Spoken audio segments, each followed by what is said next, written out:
ઉનાળાની ઋતુની અંદર યુટીઆઈ એટલે કે યુરિનરી ટ્રેક ઇન્ફેક્શન એ શું હોય છે? યુટીઆઈ બેસિકલી યુરિનનું ઇન્ફેક્શન છે. શરીરમાં કોન્સ્ટન્ટપણે આપણી કિડની પેશાબ બનાયા કરે છે. 24 કલાકનો પંપ જે ચાલુ છે શરીરમાં, જે પણ લોહી ફરે છે એ લોહીમાંથી જેટલા પણ ખરાબ વસ્તુઓ છે જે કામની નથી શરીરને, એ બધો કચરો યુરિન વડે નિકાળ દેવો એ કિડનીનું કામ છે. પણ અગર શરીરનું પાણી જ ઓછું હોય તો પછી એ કિડની પર ભાર પડે. તમે બહુ વાર સુધી પેશાબ રોકી રાખો તો પેશાબની થેલી પર ભાર પડે. કેમ કે આ જે યુરિન બન્યું છે તે યુરિનમાં અલગ અલગ ઇન્ફેક્શન ગ્રો થઈ શકે છે.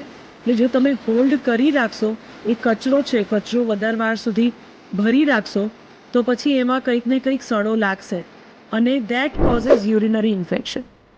યુરિન ઇન્ફેક્શન નીચેથી ઉપર વહેતું હોય છે.